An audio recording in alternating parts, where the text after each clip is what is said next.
Hey campers, this is Uncle Kent.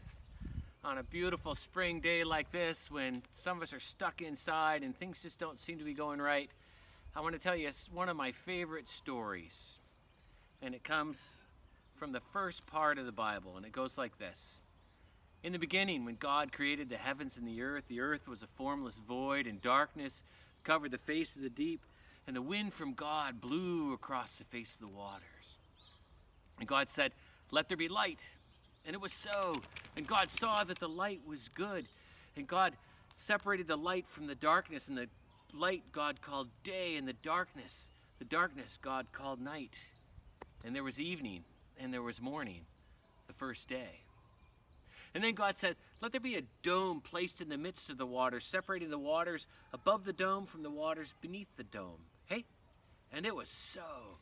And God placed the dome in the midst of the waters, separating the waters under the dome from the waters above the dome. And God called the dome sky. And there was evening, and there was morning, the second day. And then God said, "Let the waters beneath the dome be gathered together in one place, and let the dry land appear." And it was so.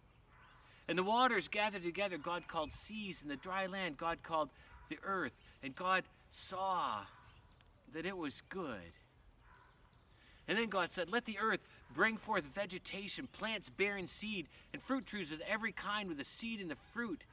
And it was so. So the earth brought forth vegetation, plants bearing seeds, and fruit trees of every kind.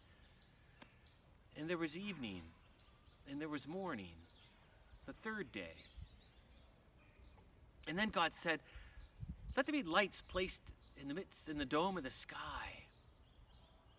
And let them be to separate the day and the night, and to mark out the months and the years, and to give light to the earth." And it was so. And so God made the two great lights, the greater light to rule the day, and the lesser light to rule the night, and also many stars. And God placed them in the dome of the sky to rule over the day and the night, and to separate the light and the darkness, and to give light to the earth. And there was evening, and there was morning on the fourth day. And then God said, "Let the seas be filled with living creatures, and let there be birds to fly across the dome of the sky." And it was so. And so God made the great sea monsters, and everything that swarms in the seas, and also many birds. And God blessed them and said, "You all be fruitful and multiply, and fill the seas, and may the earth be filled with birds." And there was evening, and there was morning on the fifth day. And then on the sixth day, God said, "Let the earth bring forth cattle and wild animals, and everything that crawls across the face of the earth." And it was so. And so the earth brought forth wild animals and cattle of every kind, and everything that creeps and crawls along the face of the earth. And God saw that it was good. And then God said, "Let us make humankind in our image and in our likeness, and let them rule over the fish of the sea and the birds of the air and everything that walks across the face of the earth." And it was so. And so God made the human beings in God's image and in God's likeness. Male and female created he them.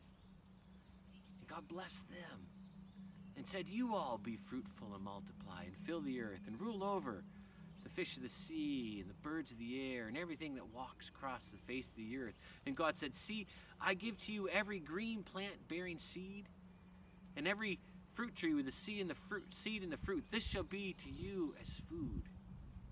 And when God saw all that God had created, God saw that it was very good. And there was evening, and there was morning on the sixth day. And on the seventh day, God finished the work of creating the heavens and the earth. For on the seventh day, God rested from the work of creating the heavens and the earth. Therefore, the seventh day is hallowed and sacred to us.